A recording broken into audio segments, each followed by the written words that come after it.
alang sa tuang pagsugod karong kagabhion sa dili pagid kita magapadayon sa pagpamalandong sa pulong sa Dios magampo sa ta. Manulangit noon, salamat sa pagbantay sa mua. Amahan, salamat sa muhang kanunay nga pag-uban kanamo Ginoo, all throughout this month Ginoo. Ilabi na sa mga naglabay pa nga mga kapanahonan Ginoo. Ginoo, salamat usab sa gayon imong gihatag alang sa matag usa kanamo Ginoo nga kami magkahimo ini virtual nga fellowship Ginoo. O ilabi na sa kadasig sa mga young professionals Ginoo nga mubuhat o mugahin og oras alang niini nga bulhaton Ginoo. Ginoo, sa mga pagpamalandong sa mga pulong Ginoo, hinto Ginoo ikaw sa mga panalangin sa matag sa kanamo sa langit nun nga kaalam ug kahibalo Ginoo alang sa pagsabot sa mga pulong. Labi na sa magadalas mong mga pulong Ginoo, hinatag Ginoo nga ikaw ah, tabang kaniya Ginoo, magagiya usab kaniya Ginoo sa iyang pagdala sa imong mga pulong Ginoo. Kini mong giampo gisalig da lamang sa pangalan ni Jesus nga umbugtong personal nga manluluwas. Amen. So once again, ngayong gabi,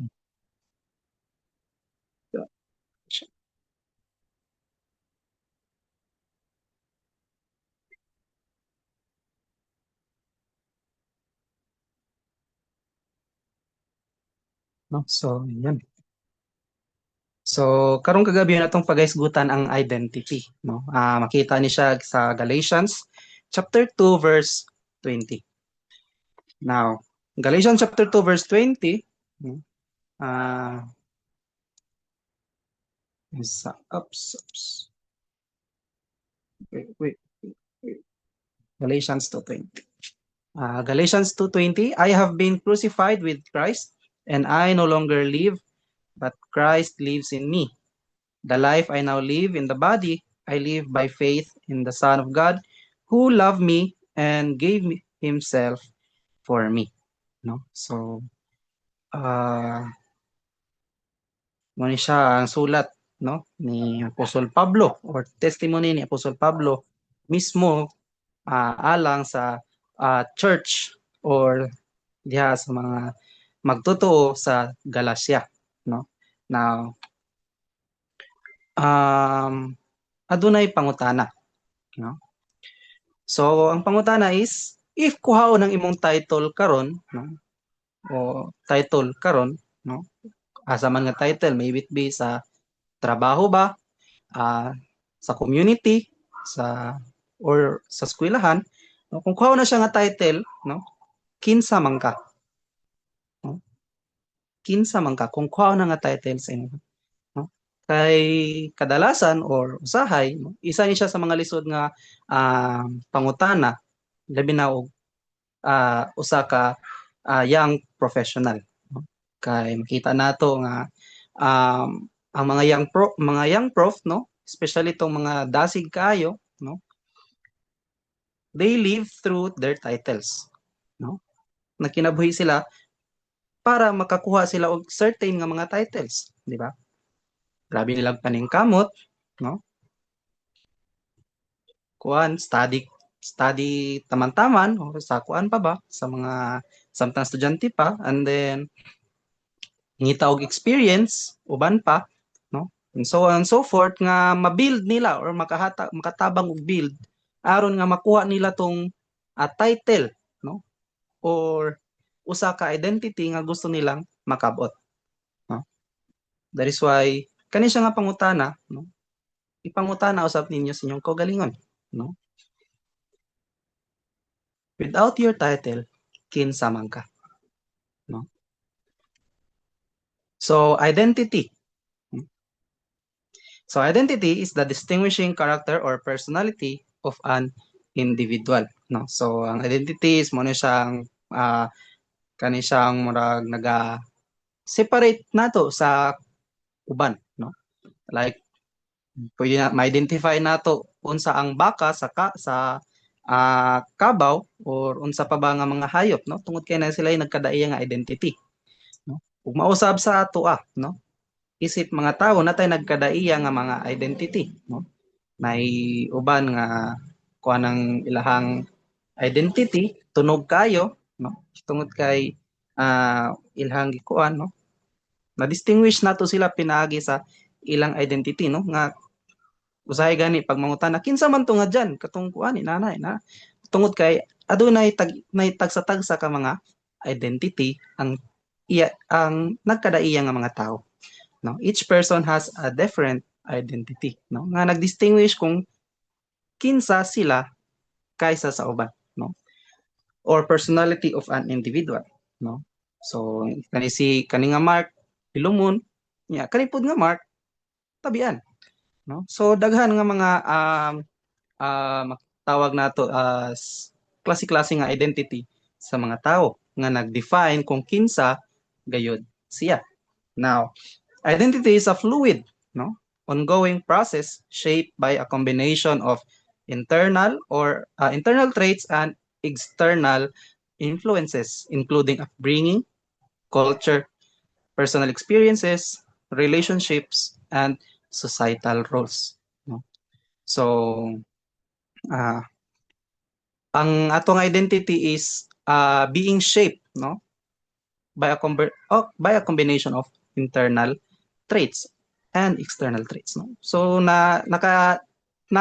influence ang matag butang, no, externally or internally alang sa pag-build sa ato ang um, ginatawag nato nga identity, no. Kung kinsa ato ang mga kauban, kinsa ato ang pamilya, no, unsa ato ang pagtubo, no, naga-influence to siya, no, unsa ato ang mga gusto, unsa ato mga hobbies or what not pa ba, no, etc. Those things naga-build or nagatabang nga mga ma-shape ang atong identity, no. Muna nga kung ikaw bisan pa og ikaw hilumon, no, kung ikaw hilumon pero imuhang circle sa tawo puro mga sabaan, puro mga tabian, puro mga outgoing, no, mahimo nga ma-influence pud imong identity nga mahimo pud kang sama nila, no. Tungod kay mo na siya isa sa maka-build, no. Okay na nga aron nga ma-encourage ang usa ka ulawon nga tawo kinahanglan niya nga makikauban nga kanang dili ulawon nga tawo aron nga ma-build niya iyang character ay aron nga ma-build usab niya ang iyang identity, no. Mo na siya nga it is a fluid and ongoing process. Dili siya ingon nga pagka anak nimo mo na imong identity dayon ina, no, dili, no. It is built upon sa toang kaugalingon. Di lang sa tong kaugalingon, other factors usab ang nagahatag, no? Gawa sa unsa to ang kinaiya inwardly, no. Ang kuan kung ikaw introvert ba ka extrovert, no, kato siya ma-fuel lang to siya or matabangan lang to siya nga ma-build atong identity, matabangan kato nga kuan dili gid siya nga final na gid nga introvert na ka for life, di ba? Tungod kay inaay mga external factors nga maka-build pa gyud kung kinsa gyud or unsa gyud ang imong identity, no. Now,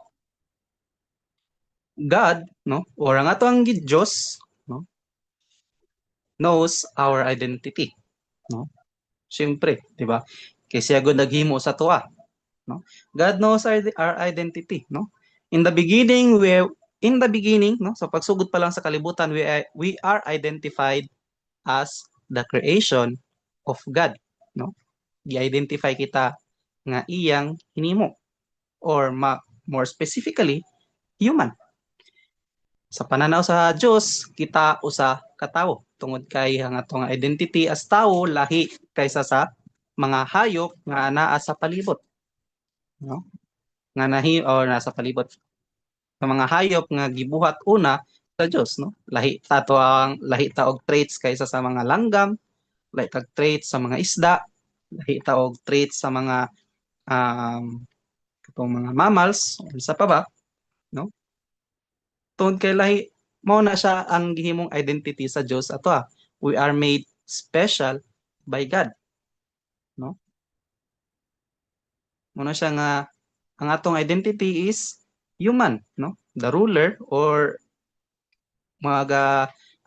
ingon nga maga-manage sa tanan nga gihimo sa Dios diri sa kalibutan, no? But tungod kay ang tawo adunay kapakyasan, no? Naotro ang iyang identity at tubangan sa Dios, no?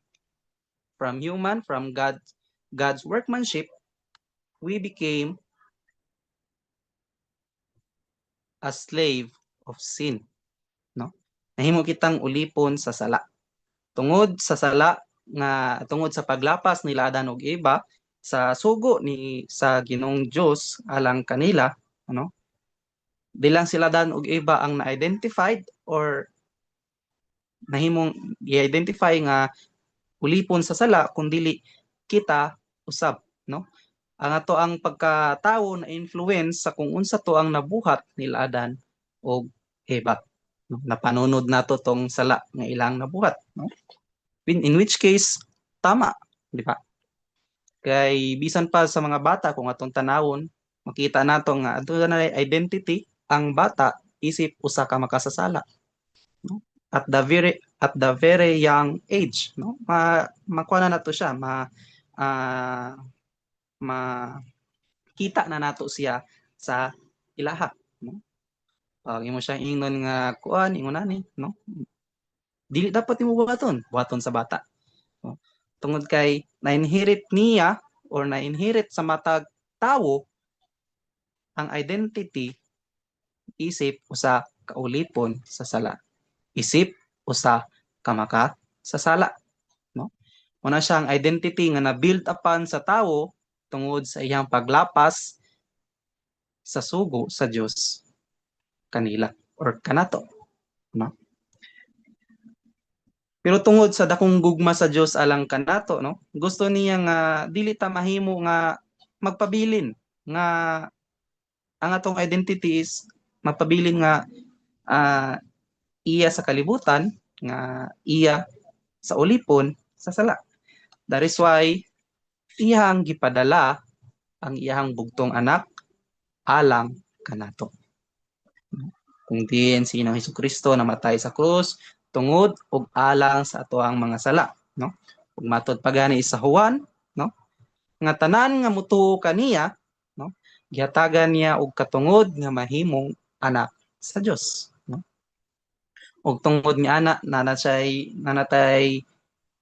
nanay introduce nga mahimong bagong identity sa tawo once nga siya mutuo ug mudawat sa grasya nga ihatag sa Dios alang kaniya, no? Tungod sa dakong gugma sa Dios alang kanato, iya kitang gihatagan, no? Og tsansa nga mautro nato ang atong identity atubangan niya, no?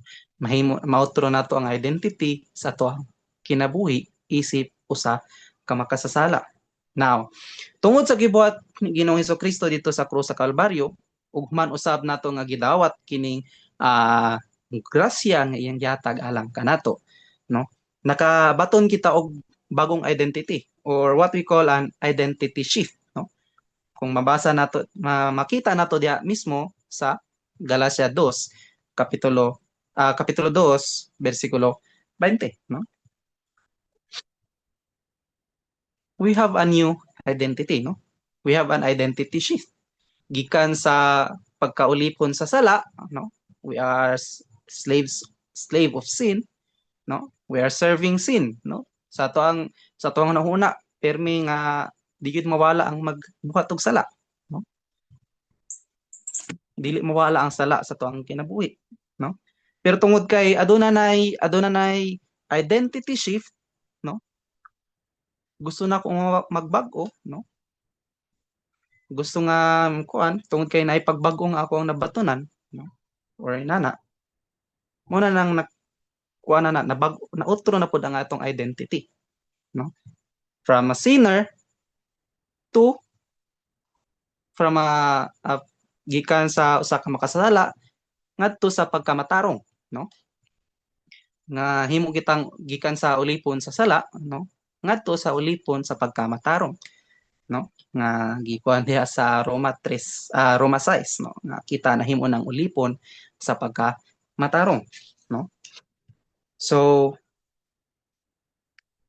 this verse, no, kaning Galatia 2:20, no, wala lang siya nag-iingon nga Christian theology lang, or Christian theology, nagpabilin lang siya nga theology, no, ato lang tun-an nga mo na siya nga natay identity sa kuan nga nautro ang ato ang pagkatawo once nga kita midangop kang Ginoong Hesukristo, no, kundili it is our identity.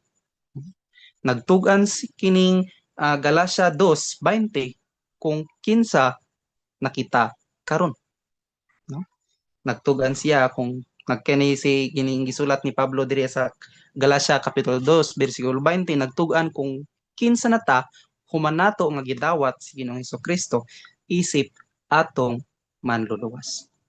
Now, nalang ko i-share nga short story lang. Now, itong ipuaning pangalan nga John. Now, si John usa ka young professional.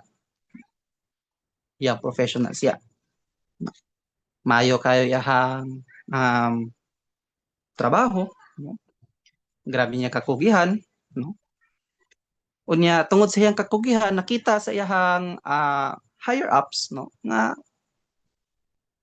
deserving niya mahatagan og promotion. So gihatag sa iyang promotion, no? Nahimo siyang manager. Now, niabot ang panahon nga ang ilahang gitrabahuan, no, ilahang kumpanya, ko na to nga nay aberya gamay, no? Or di gini nga nay aberya nga nahitabo, no? Which in turn nga nawala og trabaho si John. Now, karon nawala nagtrabaho si John, no?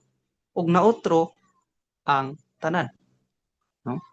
Kung kaniadto ang pag-ila sa iya nga usa siya ka manager sa usa ka kumpanya, no? Karon nga wala na siya trabaho, naotro na pod ang iyang identity para niya, no? Naotro. Kung aduna may tawo nga mangutana niya, no? Aduna mangutana sa iya, unsa man imong ginabuhat karon, no? Maglisod siya tubag. Maglisod siya tubag, no? Kay para niya murag lalom na kaito siya nga pangutana or murag sakit na para niya, no?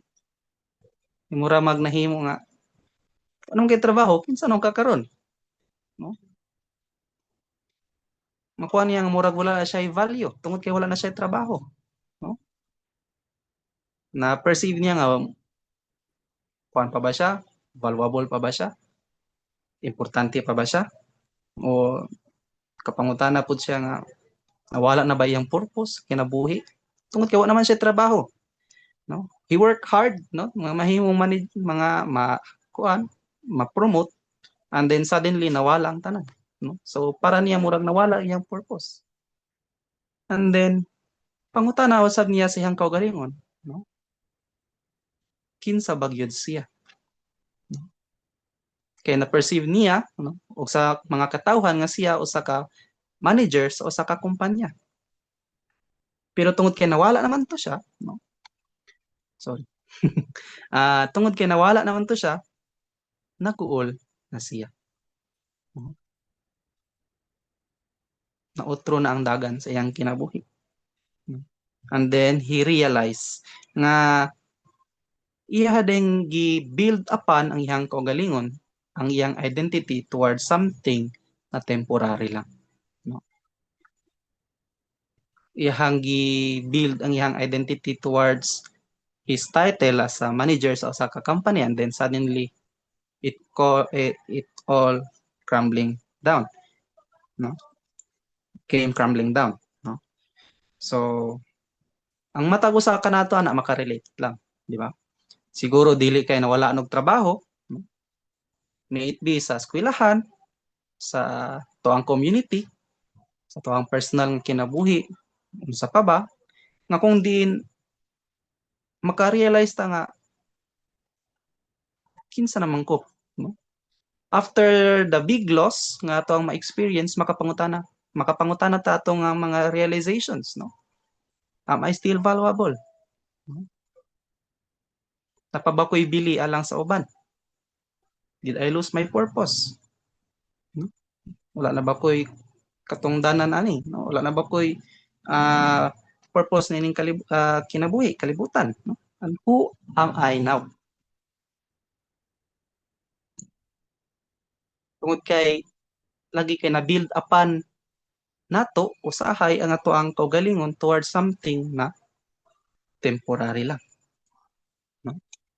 Which is sa tuang panahon karon, no, bisan pa dili mga young prof, no, dili mga young prof, labi na sa mga kabatan-unan karon, no, sa mga kuan karon, which is very common kay ni siya nga panghitabo, no, mga kuanta nga sa tuang identity, no, nga natay ginabarugan nga kuan ko maayo ko nga pagkatawo, and then suddenly it came crumbling down, no.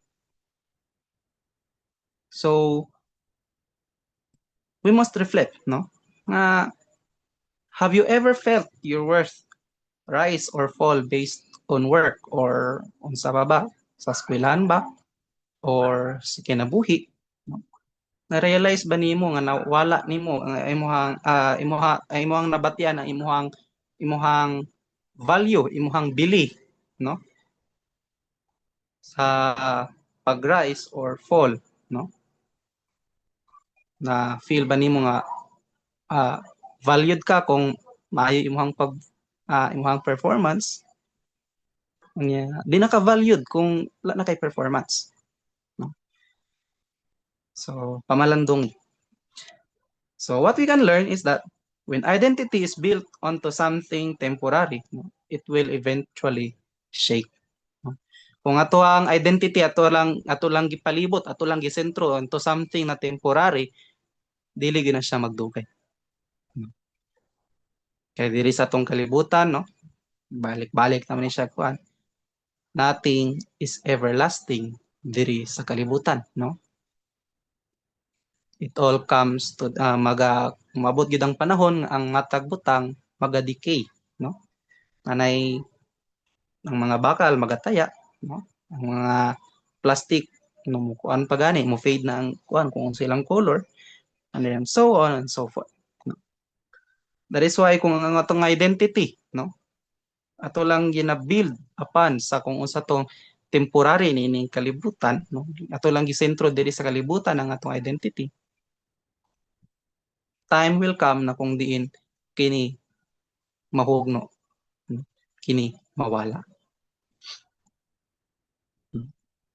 Now, there are common lies young professionals believe. First is, I am my job title, no? Kung unsa nga ako ang job title, or unsa ako ang position sa eskwelahan, or unsa akong position sa community, mao na ako, no? Ako na, no? Kung presidente man ko sa kuan, presidente man ko sa purok, ako na, no? Mura mo na siya usahay, no? Kung sa kuan community man. Pero pag sa mga ano, young prof, no, which is usually nasa mga naitrabaho, no, usahay ilahang ginatuuhan, no, or sa tua usahay atong ginatuuhan kung unsa man ang ato ang title sa ato ang trabaho, muna ta, no. Ako na ni engineer gud ko, ako dapat masunod, no. Alabaw ko nimo kay kuan gud ko, inani gud ko, ingonana gud ko, no. Kay we believe, no, kung unsa to ang title mausab ang ato ang identity, no. And then my worth is equals to or my productivity, no? Kung unsa imong gibuhat, no, unsa imong kakugi, mausab ang imong worth, no. And then success defines failure, no. Success defines me kung nado na may mga kadaugan, ako na, no. Pero pag failure gani mawala na ko, no. But reality check, jobs change, ang mga trabaho nagaotro, ang panahon nagaotro, companies change, no? Ang ato ang gitrabahoan magaotro sab kung nagatrabaho man ta, or ang ato ang palibot nagaotro sab. And then performance fluctuates, no? Ang atong performance dili pirmi naa sa tip-top nga shape, no? Usahay nagyud nay ups and downs, no? Siguro naka sa perfect shape sa panahon karon, no? Naka sa high ceiling sa panahon imong performance karon, pero moabot gyud ang time nga kung din mo deep in ang imong performance, labi na ikaw nagatrabaho sa karon, no? Maayo ka karon kay nakaikuan ani, murag kuha na nimo tanan, ikaw nang pinakamaayo sa tanan nga nagtrabaho sa karon. Pero mabot ang panahon nga mabot na pud ang panahon nga mawala na pud ang imong performance, mo lie down na pud. That is why ang Galatians chapter 2 verse 20, no, is so powerful for us, no? Kaya tungod diri makita nato nga si Pablo naga-remind sa matag usa kanato ang atong identity is not rooted in our performance but in our relationship with Christ, no? Ato ang identity is something not rooted nga temporary. This identity is everlasting, no? It is not rooted in our performance, no? Nahimo tang luwas, nahimo tang ulipon sa matarong dili tungod sa ato ang performance, dili tungod sa ato mga pagpaningkamot, kundi tungod kay kita adunay relasyon diha kang Ginoong Hesukristo, no? That is why usahay sa kuano sa atoa, no? Mga young prof, no, usahay malimtan nato kini nga mga butang, no? Labi na og kanang mawala ta sa simbahan, no? Kung nata sa simbahan, kahinumdum ta nga Kristohanon dayta, no? Kahinumdum ta nga Kristohanon dayta. Pero pag maabot na gani sa gawas, no, ilabi na og kanang masuko ta or unsa bay mahitabo or mao na siya ang ato ang identity is nisulod or ato ang title nisulod sa ato ang hunahuna isip ato ang identity, no? Malimtan usahay nato nga Kristohanon man dayta. Malimtan nato tungod lang sa mga nagkadaiya nga mga butang pag nanata sa gawas. Pero sa imbahan masip kuha na nato nga makahimo ta nga moampo dayon, no? Nga makahimo nga mosimba sa Dios tungod lagi kay Kristohanon ko, no? Ninumduman ako nga akong identity Kristohanon, pero pag mugawas na, pag nanay mga mahitabo, murag malimtan na. That is why identity in Christ, no? In our identity in Christ, we are loved before you achieve, no? Kung sa tuang kalibutan, no, sa tuang identity diri sa tuang identity or atong pagkaila diri sa kalibutan, ilat kita to pinagi sa to unsa ato ang naabot, no? Unsa man imuhang naabot sa kinabuhi. Pero diha sa Dios, diha kang Kristo, gigugma na ka, gigugma na ta niya before we achieve something, no? Bisan pa tong time nga kita nahimong kita makasasala pa lang, gigugma na kita niya. Kita gidawat niya bago ta nakag-perform, no? Bago ta nagbuhat, bago ta unsa pa ba nga maayong butang atong gibuhat alang kaniya, no? Bisan pag wala ta nakabuhat paana niagi, we are already accepted by God, no? Kaysa sa tuwa diri sa kalibutan, no? Bago ka dawaton, no? Bago nimo makuha nimo ang identity diri sa kalibutan, kinahanglan nga nakay performance una. Dapat nga maayo ka, dapat nga ingonani ka, dapat nga mao ni siya imong pugihan, nanay lang, so on so forth. Pero sa atubangan sa Dios, gidawat na kaniya daan, no? And then you are secure even when you fail, no? Diriya sa atong kalibutan kung ma-fail man ta, ma-failure man ta, ang atong identity mawala sab. Sama kang sa atong himong example nga story John kaganina, no? Kung mapalpak na or mawala na ang tanan, no, dili na nato ma-secure mga makip pa nato tong identity nato kaniadto nga nawala, no?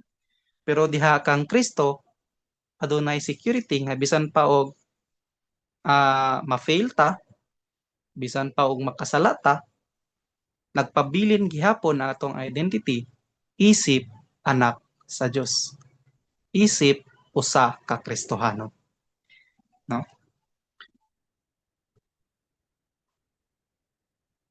That is why from proving, no, to serving, no? Dili na ta magabuhat aron nga i-prove ang ato ang bili, no? Kun dili magabuhat kita tungod kay aduna tay worth diha ang Kristo, tungod kay iya nakita kang Kristo, no? From pressure to purpose, no? Gikan sa pressure, no, kung diin nagakuan sa mga expectations sa tuwa, no? Kung dili transition na ta to a purpose, no? Kung unsa ang ato ang purpose nining kalibutan, no? We are living in this world, no? Dili tungod kay para mo keep up sa pressure, para ma-suppress ang pressure, pero tungod sa purpose ni hatag sa Dios alang kanato, no? Then from comparison to calling. Kaysa magkumpara ta sa to ang kaugalingon sa uban nga siya mo na ni siya naabot, mo na ni siya inani na. Kung dili ato na lang sundon ang atong calling. Kung asa ta gitawag sa Dios, so be it atong sundon, no? Focus on your unique path, no? Ayon na ikuan nga imo pang iparehas imong kaugalingon para gikan sa uban, no? Para mahimo po kang sama nila, no? What currently defines your worth, no? Unsa man naga-define sa imong worth karon, no? And then where do you feel the most pressure to prove yourself, no? Asa man nga asa ka nga area kung diin no, manay pressure to prove yourself, asa man siya nga kuan. So isa po na siya sa mga pamalandungan. And then so conclusion, you are not your job, no? Dili na ikaw, dili nimo identity ang imong trabaho. Kung asa man ka nga linya karon sa kinabuhi, dili na ikaw, no? And then you are not your success or failure, no? Kung aduna man kay kapakyasan or kadaugan, no? Dili na usab ikaw, no? Kay tungod kay kana siya usahay ay di na siya mo na siya tong ginatawag as temporary things, no? So sasama lang na siya sa nauna, no? We are not our success or failure, no? Kung namantay kalabuton, no, dili na kita, no? Dili na naga-define kung kinsa ta. Kay maabot ang panahon ma-fail na sad ta pagkataod-taod, no? Kung ma-failure man ta, wala po na siya ingon nga muna siyang final nga identity nato nga failure gyud ka ingon ana gyud, no? Dili. That is not who we are, no? What we are is we belong to Christ, no? Kita iya sa Dios, no? Mana ugma or lumalabay nga mga adlaw, no? Kung mobalik man ta sa kung naman tay mga trabaho, may mga trabaho namo sa nag-eskwela pa mo or sa pa ba nga mga buluhaton nga inyo ginabuhat karon as a young professional, no? Go not as someone trying to prove something. Dili na kinahanglan nga i-prove nimo nga ako ni mo ni inani ko inana, no? Kung dili someone already secure in Christ. Kung dili magkinabuhi kita isip usa ka Kristohanon, isip usa ka anak sa Dios nga naluwas na, no? From living from pressure, expectations, kung kinsa kita unsa nga tong final nga identity, no? Kinahanglan nga ato ang hunahunahon nga atong identity, we are the sons of God, anak kita sa Dios, no? So I hope sa tang short nga discussion karon nga natay natun-an and then po tayo mga takeaways, no? and to God be the glory, magampo ta. Mahan mo langit noon, salamat sa pagbantay sa mua. Mahan, salamat sa higayon, imong gihatag alang ka na mo Ginoo. Nga kami makapamalandong sa imong mga pulong Ginoo. Nga nagasulti ka namo kung kinsa gayud kami Ginoo. Nga naga-remind ka namo kung kinsa kami dining kalibutan Ginoo. Hinadta kini nga mga pulong Ginoo magatabang sa matag usa ka namo sa pagtupo isip usa ka mga young professionals Ginoo. O kini mong giampo gisalig na lamang sa pangalan Jesus nga buktong personal nga maluluwas. Amen. Mayong gabi sa tanan.